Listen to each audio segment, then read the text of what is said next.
Hello my dear ones, आज इस video में बात करने वाली हूँ पॉजिटिव थिंकिंग के बारे में। मैं बात करूँगी बच्चों को आप पॉजिटिव थिंकर कैसे बनाएं। अब सोचिए बचपन में ही इतनी खास ट्रेनिंग हो जाए तो वो बड़े होकर कितने कमाल के इंसान बनेंगे, खुद भी अपना भला करेंगे और अपने परिवार को भी आगे लेकर जाएंगे। और आगे भी जो एक पॉजिटिव थिंकर है वो दूसरों को भी पॉजिटिव होने में ही मदद करेगा, यानी कि आपकी आज की मेहनत सदियों तक फल देगी। तो इस वीडियो को बहुत ध्यान से देखना है क्योंकि मैं 10 तरीके बताने वाली हूँ कि किस तरीके से आप अपने बच्चों को पॉजिटिव थिंकर बना सकते हैं, और ये बच्चों के लिए क्यों, आपके लिए भी काम आ सकती हैं टिप्स।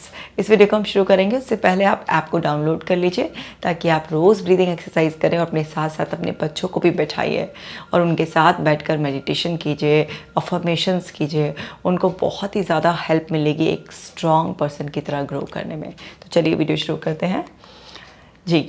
कम्युनिकेशन, बातचीत करना बहुत ज़्यादा इम्पॉर्टेंट है। आज की बिज़ी लाइफ में पेरेंट्स और बच्चों के बीच में कम्युनिकेशन बहुत कम हो गया है, बहुत ही लिमिटेड सा होता है। बेटा खाना खाया, होमवर्क किया, बस इतना ही होता है। या बच्चे ने कोई शिकायत करी है तो उसकी थोड़ी आधी अधूरी सुनवाई हो गई, या बच्चे के अगर आपने देखा उसने कोई शैतानी किया तो उसने डांटने के लिए आपने उससे बात की। बस बहुत ही लिमिटेड सा ऐसा कम्युनिकेशन हो गया है। नहीं, बच्चों के साथ हमेशा क्वालिटी कम्युनिकेशन होना चाहिए। डेली आप उनसे कम से कम 30 मिनट तक उनके बारे में बात करें, उनकी ज़िंदगी में क्या चल रहा है वो जानें। क्योंकि जब आप किसी को समय देते हैं, उससे बात करते हैं, उसकी ज़िंदगी में क्या चल रहा है जानते हैं, तभी आपको पता चलेगा कि आपका बच्चा नेगेटिव माइंडसेट रखता है अभी से या फिर पॉजिटिव है। कहीं ऐसा तो नहीं है कि वो हर सिचुएशन को, हर पर्सन को बहुत ही नेगेटिव व्यू से देखने लगा है। जब आप बात करते हैं बच्चे से तो उसके एक्सप्रेशन के ज़रिए आप जानते हैं कि उसके मन में क्या चल रहा है। फिर आप उसके गलत व्यू को करेक्ट करने में उसे हेल्प कर सकते हैं। वो जिस तरीके से सोच रहा है आप उसे ऑल्टरनेटिव वेज दे सकते हैं कि इस तरीके से भी सोचा जा सकता है। जब आप बच्चे से क्वालिटी कम्युनिकेशन करते हैं तो उसे सुनने की पावर के बारे में भी पता चलता है कि कितने ध्यान से सुना जाता है, और फिर बहुत ही शांति से पेशेंस के साथ अपनी बात को कहा जाता है। दूसरों की बात को काटे बिना भी हम अपनी सही बात को कह सकते हैं। दूसरे को कुछ हार्श वर्ड कहे बिना भी कुछ अच्छे वर्ड्स में उसकी गलती का एहसास कराया जा सकता है या उसको इम्प्रूव करने के लिए सलाह दी जा सकती है। सबसे पहले आपको अपनी कम्युनिकेशन स्किल्स को पॉलिश करना है। आप जितने अच्छे कम्युनिकेटर होंगे उतना अच्छा डेमो आप बच्चे के सामने देंगे और बच्चे को उतनी अच्छी ट्रेनिंग मिलेगी और आपका बच्चा इफ़ेक्टिव कम्युनिकेटर बन पाएगा। यानी कि उसके अंदर पेशेंस, एक्टिव लिसनिंग भी होगी। वो बहुत ही सोच समझ कर अपनी बात को कहेगा, यानी कि सुनेगा ज़्यादा और कहेगा कम शब्दों में, लेकिन बहुत ही इफ़ेक्टिव बात कहेगा। उसको पता चलेगा कि सुनने से, समझने से और समय पर अपनी बात कह देने से कितनी सारी प्रॉब्लम्स तो यूं ही सुलझ जाती हैं, लेकिन अपनी बात को कहने से डरने से या गलत तरीके से कह देने से कितनी सारी प्रॉब्लम्स और बढ़ जाती हैं। तो कम्युनिकेशन की बहुत ज़्यादा इंपॉर्टेंस है। अगर आप अपनी कम्युनिकेशन को सुधारना चाहते हैं तो मैंने इस पर ऑलरेडी वीडियो बनाया हुआ है, आप उस वीडियो को ज़रूर देखिएगा। और है पॉजिटिव रिएक्शंस, कैसे अलग अलग सिचुएशन में पॉजिटिव रिएक्शंस देते हैं। देखिए हम सभी लोग ना रिएक्ट करते हैं। अब रिएक्ट ना करें ऐसा हो नहीं सकता। वैसे तो एक कॉन्सेप्ट है कि ऐसे रिएक्शन वर्सेस रिस्पॉन्स दोनों में थोड़ा सा फ़र्क होता है। जब हम रिएक्ट करते हैं तो हम कई बार बिना सोचे ही रिएक्ट कर देते हैं, ऐसे इम्पल्सिव रिएक्शंस। और जब हम रिस्पॉन्ड करते हैं तो हम बहुत सोच समझ कर आराम से सिचुएशन को रिस्पॉन्ड करते हैं। लेकिन रिस्पॉन्स भी नेगेटिव भी हो सकता है, ऐसा नहीं कि केवल रिएक्शंस ही नेगेटिव होते हैं। तो हमें कोई भी सिचुएशन में अगर कुछ भी रिएक्ट करना है, यानी कि अपना कोई रिस्पॉन्स देना है, तो उसको हम कैसे ऐसा पॉजिटिव बनाएं, इसकी ट्रेनिंग देनी होती है। अब जैसे मान लीजिए बच्चा खेल रहा है, बच्चे से खेलते खेलते कोई सामान टूट गया है। अब उधर से मदर एकदम से चिल्लाएगी, सारा नुकसान करते रहो, तमीज़ नहीं है, तोड़ दिया, इतना नुकसान हो गया, ये हो गया। ये क्या है? बहुत ही नेगेटिव रिएक्शन है।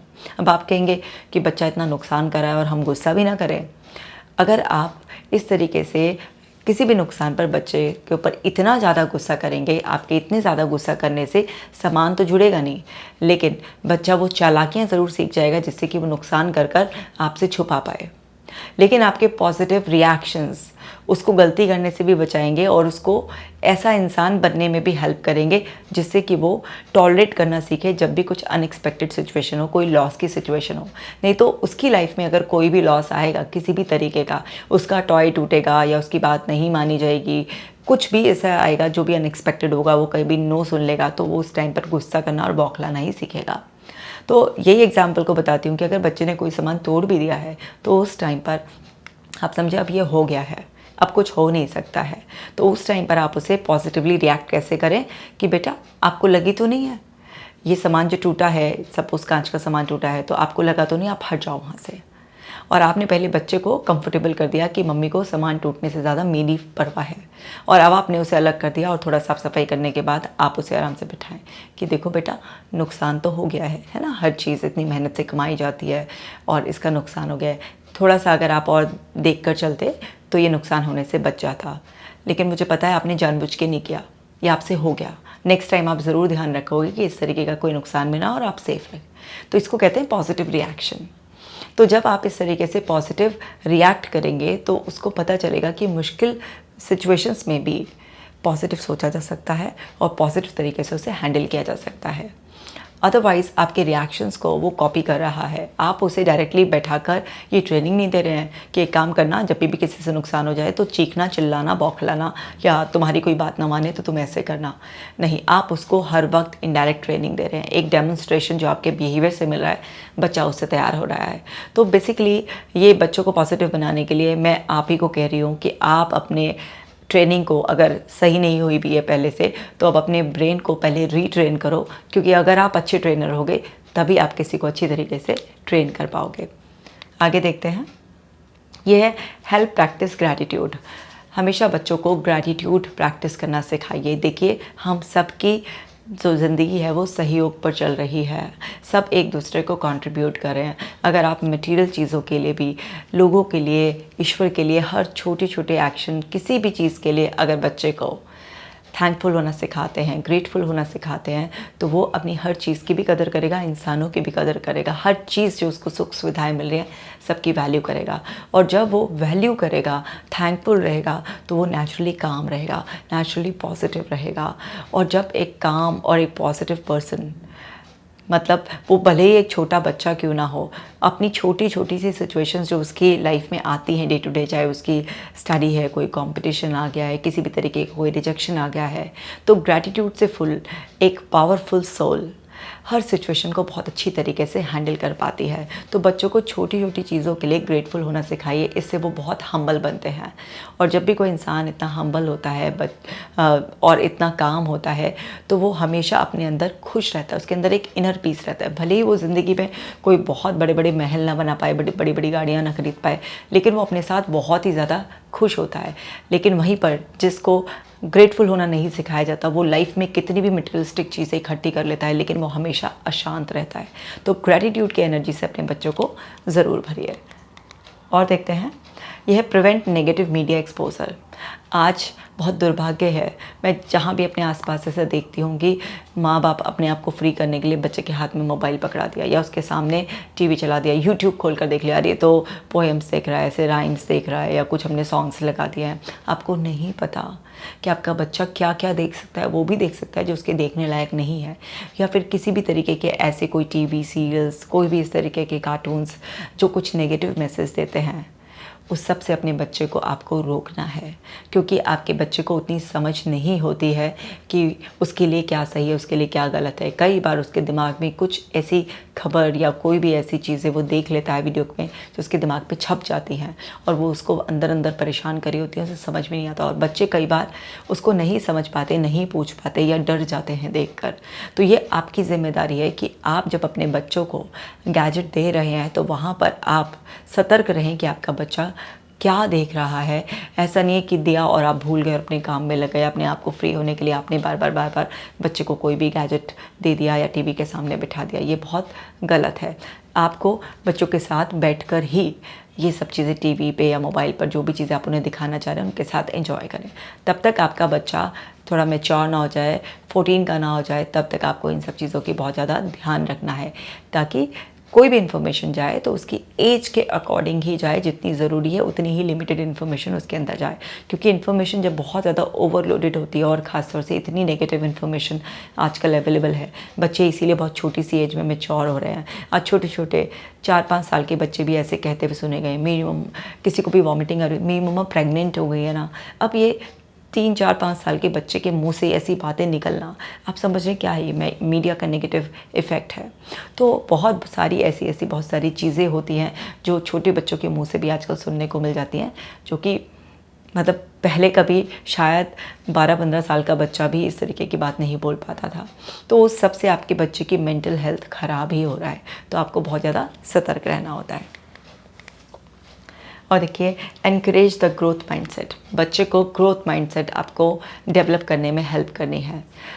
ऐसा नहीं है कि जो अभी हम हैं अपने आप को एक्सेप्ट ना करें, हम कंपैरिजन करें और फिर उस होड़ में आगे बढ़ने की वो करें। नहीं, हम अपने आप से, अपनी यूनिकनेस से भी सेटिस्फाइड होकर, खुश होकर, ग्रेटफुल होकर आगे ग्रोथ माइंडसेट डेवलप कर सकते हैं। ग्रोथ माइंडसेट डेवलप करने का मतलब सिर्फ कॉम्पिटिटिव होना नहीं है। बात यह है कि जितना हमारे अंदर पोटेंशियल है, हम उसके हाईएस्ट तक पहुँचे या नहीं पहुँचे, ये इंपॉर्टेंट होता है। अगर हम देख रहे हैं कि हमारे बच्चे में पोटेंशियल है, तो आप उसे लगातार मोटिवेट कीजिए कि जितना अच्छा वो आज कर रहा है, उससे भी अच्छा वो कर सकता है।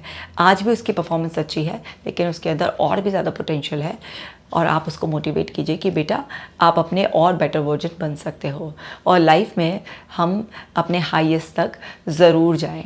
तो उसको लगातार उसको बताइए कि जो भी कुछ आज अचीव कर रहे हैं उसे सेलिब्रेट करें, सेटिस्फाइड फील करें, और फिर आगे और बेटरमेंट के लिए अपने आप को पॉलिश करते हैं, नए नए स्किल्स सीखें, नए नए गोल सेट करें, और उनको अचीव करने के लिए अपना 100% दें। और हम अपने प्रोसेस पर, जो हम अपनी मेहनत कर रहे हैं उस पर ध्यान दें, क्योंकि जितना अच्छा हम अपनी मेहनत करेंगे, प्रोसेस जितना अच्छा होगा, फाइनल रिजल्ट भी उतना अच्छा आएगा। तो जब इस तरीके से बच्चों को आप लगातार मोटिवेट करते हैं नई नई चीज़ें सीखने के लिए, आगे बढ़ने के लिए, तो बच्चे समय पर ही लाइफ कैसे आगे बढ़ानी है, किस तरीके से सिस्टमैटिकली, बिना किसी अनहेल्दी कंपटीशन में पड़े हुए, सिर्फ अपने साथ सेटिस्फैक्शन के साथ आप ज़िंदगी में बहुत कुछ अचीव कर सकते हैं। आपको स्टैग्नेंट पोजीशन में नहीं रहना है कि अच्छा अभी बस इतना आ गया है तो मुझे लगता है शायद मैं इससे ज़्यादा नहीं कर सकता। से फॉर एग्जांपल किसी बच्चे के 70% मार्क्स आ रहे हैं। अब यहाँ पे मार्क्स को मैं कोट कर रही हूँ, इसका मतलब ये नहीं कि मैं मार्क्स के पीछे पढ़ने की बात कर रही हूँ, मैं जस्ट एक एग्जाम्पल कोट कर रही हूँ कि 70% मार्क्स है, और आपको लगता है आपका बच्चा थोड़े सा उसका और मेहनत कराया जाएगा, उसका टारगेट सपोज 75% या 80% सेट कराया जाए, और बच्चे को ग्रो करने के लिए मोटिवेट किया जाए, तो वो कर सकता है। अगर बच्चा कर सकता है बिना किसी सफरिंग के, बिना किसी मेंटल बहुत ज़्यादा प्रेशर के, तो बच्चे को ज़रूर ग्रोथ करने के लिए, आगे बढ़ने के लिए और हाईएस्ट अचीव करने के लिए पॉजिटिवली मोटिवेट करना चाहिए। इसी तरीके से और देखते हैं, यह है हेल्प डेवलप सेल्फ कंपैशन। बच्चों को सेल्फ कंपैशनेट ज़रूर बनाना चाहिए। बच्चा अपने आप को बहुत अच्छी तरह से अंडरस्टैंड करे, अपने लिए बहुत ज़्यादा सेल्फ क्रिटिकल ना हो। ऐसा नहीं होना चाहिए कि बच्चा अपने लिए बहुत ज़्यादा हार्श है। बहुत सारे ऐसे बच्चे हैं जो पेरेंट्स के प्रेशर में नहीं, खुद के प्रेशर में रहते हैं। वो अपने लिए इतने ज़्यादा क्रिटिकल हो जाते हैं, बस उनके दिमाग में एक झक और होड़ रहती है। वो ज़रूरी नहीं है कि पेरेंट का डायरेक्ट प्रेशर हो, लेकिन कहीं ना कहीं से वो प्रेशर सेंस कर लेते हैं, चाहे वो सोसाइटी से हो, टीचर की तरफ से आया हो, या इनडायरेक्ट प्रेशर पेरेंट की तरफ से आया हो, या फिर उनकी अपनी खुद की नेचुरली उनकी एक डिज़ायर हो कि हमें बहुत अच्छा करना है। अगर बच्चे का खुद का भी ये लिया हुआ प्रेशर है, तब भी आप उसे कंफर्टेबल करें, उसे सेल्फ कंपैशन आप सिखाएं कि अपने आप को अंडरस्टैंड करो, जो आप हो उस हिसाब से अपना बेस्ट करो, और अपने आप को और बेटर बनाने के लिए मेहनत करो, लेकिन अपने ऊपर इतने हार्ड मत हो कि आप सताओ। बहुत सारे बच्चे ऐसे हैं जो खेलेंगे ही नहीं, वो इसलिए नहीं कि टाइम वेस्ट हो जाएगा खेलने में, बस किताबी कीड़ा बना रहेंगे, और कर कर कर भी एक एक मार्क्स के लिए इतना ज़्यादा रोएंगे, इतना ज़्यादा परेशान करेंगे, अपने आप को कर्ज करेंगे, स्ट्रेस में आ जाएंगे, एंग्जाइटी पाल लेंगे, रात रात भर जागेंगे। ये सब भी बहुत गलत है। बच्चे को आपको सिखाना है कि अपने आप को समझे, जब अपनी नीड्स कोई वांट्स हो उसको एक्सप्रेस करे, अपने हिसाब से अपने आप को आगे बढ़ाए। तो जब हम बच्चे को ये सब चीज़ें सिखाते हैं कि उसे खुद को मोटिवेटर बनना है, खुद का बेस्ट टीचर बनना है, और खुद की हेल्प करनी है, लेकिन बिना प्रेशर लिए और बिना अपने ऊपर हार्ड हुए, तो फिर एक बच्चा बहुत ही अच्छी तरीके से पॉजिटिव माइंडसेट के साथ ग्रो करता है। और देखते हैं एम्फेसिस देयर स्ट्रेंथ। तो हम बच्चों के अंदर, सबके अंदर, बड़ों के अंदर भी स्ट्रेंथ भी होती है और वीकनेसेस भी होती है। हम जहाँ पर भी ज़ोर देते हैं, एम्फेसाइज करते हैं, वही चीज़ ग्रो होने लग जाती है। तो ऐसा नहीं है कि आप जो है ना बच्चों की स्ट्रेंथ पर ही फोकस करेंगे तो वो कोई ईगोस्टिक हो जाएंगे, नहीं। वीकनेस पर अगर आप बहुत ज़्यादा फोकस करेंगे तो उनके अंदर इन्फीरियर फीलिंग्स आ जाएंगी, कॉन्फिडेंस लो हो जाएगा। वीकनेसेस को धीरे धीरे धीरे धीरे बैलेंस करने की कोशिश कीजिए, स्ट्रेंथ में कन्वर्ट करने की कोशिश कीजिए। लेकिन उससे ज़्यादा अच्छा ये रहता है कि जो बच्चे की स्ट्रेंथ है उस पर फोकस किया जाए और उस स्ट्रेंथ को इतना ज़्यादा पॉलिश कर दिया जाए कि वीकनेस पर किसी का ध्यान ही ना जाए। देखिए, इसका सबसे अच्छा उदाहरण आज तक का है सचिन तेंदुलकर, है ना। पढ़ाई में वो इतने अच्छे नहीं थे, लेकिन उनके क्रिकेट की जो स्ट्रेंथ थी उसको इतना पॉलिश कर लिया गया, इतना पॉलिश कर लिया गया कि कोई फ़र्क ही नहीं पड़ता है कि उनका एकेडमिक रिकॉर्ड कैसा रहा। तो कोई भी अगर आपके बच्चे में स्ट्रेंथ है, ज़रूरी नहीं हर बच्चा पढ़ने में ही बहुत अच्छा होगा, बहुत हाईएस्ट स्कोर ही करेगा। उसके अंदर कोई और भी नेचुरल टैलेंट हो सकता है। अगर आप उसकी वही स्किल को, उसकी जो भी स्ट्रेंथ है, चाहे वो कम्युनिकेशन उसकी स्ट्रेंथ है, चाहे उसका डांस करना है, कोई म्यूज़िक है, कोई भी आर्ट है, उसका कुछ भी जो भी है उसी पर ही आप बहुत ज़्यादा फोकस करें। और जब आप उसकी स्ट्रेंथ को इतना ज़्यादा पॉलिश कर देंगे और उसका कॉन्फिडेंस बिल्डअप हो जाएगा और वो अपनी स्ट्रेंथ के अकॉर्डिंग जब आगे लाइफ में जो भी स्टेप्स लेगा उसमें उसको अचीवमेंट मिलेगा तो उसका कॉन्फिडेंस बहुत बढ़ेगा। आप उसको ये बताइए कि वीकनेसेस सब में होती हैं, लेकिन अपनी वीकनेसेस पर ध्यान देकर उनको धीरे धीरे स्ट्रेंथ में कन्वर्ट करने की कोशिश करना ही पॉजिटिविटी होती है। यही एक पॉजिटिव माइंडसेट होता है। ये नहीं है कि सब कुछ अच्छा अच्छा आपको छांट कर भगवान ने दिया है तो बस तभी पॉजिटिव हो सकते हैं। हम नेगेटिव्स को साथ में रखकर भी पॉजिटिव हो सकते हैं। बस फोकस किधर है, हमारी वीकनेस पर है या हमारी स्ट्रेंथ पर है, क्योंकि जहाँ पर भी आपका फोकस जाता है वही चीज़ ग्रो होने लगती है। आप बच्चे का कोई वीक पॉइंट देखकर उसे बार बार रिपीट करना शुरू कर दीजिए, आप देखेंगे आपका बच्चा डल से और डल और डल और डल होता चला जाएगा। आप स्ट्रेंथ को फोकस कर कर उसको अप्रिशिएट करना शुरू कर दीजिए, वो और बेटर और बेटर और बेटर और बेटर होता चला जाएगा और आपने आजमाया हुआ होगा और आप एग्री करेंगे इस बात से। और है लर्न फ्रॉम मिस्टेक्स। बच्चे को बताइए कि बेटा गलतियाँ करो, गलती करने में कोई बड़ी बात नहीं है। गलती नहीं करोगे तो कभी ढंग से सीख ही नहीं पाओगे, लेकिन हर बार नई गलती करो। एक ही गलती को बार बार रिपीट करना गलत होता है, लेकिन हर बार नई गलती करना तो अलाउड होता है, क्योंकि गलतियाँ कर कर हम जितना अच्छा सीखते हैं इतना अच्छा कोई टीचर पढ़ा ही नहीं सकता कभी भी। ये फैक्ट बात है। तो बच्चे को गलतियाँ करने पर कभी नहीं डांटना चाहिए, बच्चे को गलतियाँ करने से कभी नहीं रोकना चाहिए, यानी कि उसे ट्राई करने से कभी नहीं रोकना चाहिए। पेरेंट्स में क्या होते हैं, अरे रहने दे हमें पता है ये काम ऐसे कर ले, पहले ही उसका दिमाग भर देंगे या उसे रोकेंगे और होशियारी दिखाएंगे और खुद ही करेंगे। नहीं, बच्चे को ट्राई करने दीजिए। बच्चा ट्राई करेगा। हाँ, ये ज़रूर देखिए कि कहीं वो ऐसी कोई गलती ना कर दे जिससे कि उसके जीवन को कोई नुकसान हो जाए या किसी और तरीके से किसी और का कोई बड़ा नुकसान हो जाए। लेकिन अगर ऐसा कोई रिस्क नहीं है तो बस एक ऑब्जर्वर बने रहिए और उसको गलती करने दीजिए, क्योंकि जब वो गलती कर कर सीखेगा वो लर्निंग हमेशा के लिए उसके दिमाग में फिट हो जाएगी, क्योंकि वो उसके एक्सपीरियंस से सीखा हुआ होगा। आप बच्चों को कितना भी बता लीजिए कि ये चीज़ गलत है, ये चीज़ करो ये सही है, जब तक उसका खुद का एक्सपीरियंस नहीं होगा वो सीखेगा ही नहीं अच्छी तरीके से।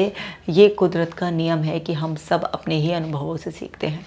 उसको बस ये बताइए कि गलती करना कोई बुरी बात नहीं, लेकिन गलती से सीख लेना बहुत ज़रूरी होता है। अगर आप अपनी गलती से सीख नहीं लेते हैं और फिर दोबारा वही गलती करते हैं तो ये बुरा होता है। तो जब आप बच्चे को गलती से सीख लेना सिखा देंगे तो उसको कभी भी कोई फेलियर नहीं लगेगा। उसको हमेशा सब लगेगा कि लाइफ लॉन्ग लर्निंग चलती रहती है और हम सब गलतियां कर कर भी सीखते हैं। It's okay. वो कभी गलतियां करने से नहीं सीखेगा तो वो अपनी लाइफ में डेयरिंग बनेगा। वो गलतियां करने से डरेगा नहीं और डेयरिंग बनेगा तो वो लाइफ में हमेशा आगे बढ़ेगा, पॉजिटिव रहेगा। मतलब उसके फेवर में कुछ नहीं भी हुआ तो उसके दिमाग में नेगेटिविटी नहीं आएगी, हाय मैं नहीं कर सकता, मैं तो एक फेलियर हूँ, ये नहीं हो सकता, वो नहीं, ऐसा नहीं आएगा। उसके दिमाग में आएगा इट्स ओके, गलतियाँ हो गई लेकिन मैंने सीख लिया है, अब मैं इसको इस तरीके से और बेटर करके इम्प्रूव करके आगे कर सकता हूँ। उसके दिमाग में ये रहेगा। तो आप अपने बच्चों को परमिशन दे दीजिए गलतियाँ करने की। आगे समझिए, बी पेशेंस। आपके अंदर पेशेंस बहुत होना चाहिए भैया। आप जब तक पेशेंस नहीं रखेंगे जब तक कुछ नहीं होगा। पेरेंट्स पहले इतना खुद ही पैनिक रहते हैं। मतलब पेरेंट को पी से पेशेंस होना चाहिए लेकिन वो पी से पैनिक रहते हैं। क्या है कि भैया आप अगर पेशेंस खुद नहीं रखेंगे तो बच्चे को भी पेशेंस डेवलप कभी आप करा नहीं पाएंगे। तो बच्चे को ही बताइए कि हर समय इम्पल्सिव होकर कि जो भी आपने डिमांड करी है वो एकदम से पूरी नहीं हो सकती। तो बच्चे के अंदर पेशेंस डेवलप करने के लिए आप उनको थोड़ा सा जो भी उनकी डिमांड्स रिक्वायरमेंट्स होती हैं उसके लिए, ऐसा नहीं कि बच्चे ने मुंह खोला और उसको एकदम से आपने उसके मुंह में वो सारी चीज़ें डाल दी, मतलब मुंह भर दिया। ये एक कहावत है, इसका मतलब ये होता है कि बच्चे की डिमांड यहाँ उसने डिमांड करी और यहाँ आपने पूरी कर ली, नहीं। उसको पेशेंस डेवलप करने के लिए आपको समझना है कि जो उसकी रिक्वायरमेंट की, जो नेसेसिटी की चीज़ें वो आप तुरंत प्रोवाइड कराओ, लेकिन जो लग्जरी की चीज़ें हैं, जो सिर्फ शौक की चीज़ें हैं, उसमें आप थोड़ा सा डिले करो। शुरुआत से ये ट्रेनिंग देनी होती है ताकि बच्चे में पेशेंस डेवलप हो। आप उसको खुद एजुकेट करो और ख़ुद भी उसको इस तरीके का डेमो दो। अगर आपका कोई काम नहीं हो पा रहा है तो आप पैनिक होकर 10 फ़ोन मत करो उसके सामने, या फिर बार बार कर्स मत करो, ये काम नहीं किया, वो नहीं किया। मतलब आप खुद अपनी इम्पल्सिवनेस, खुद अपना इम्पेशेंट नेचर उसके सामने मत डेमोस्ट्रेट करो। कई बार ऐसा होता है ना, बड़ों को भी, घर में फादर है, मतलब भूख लग रही है नहीं तो बार बोल जाएंगे जल्दी लाओ खाना, जल्दी लाओ खाना, जल्दी।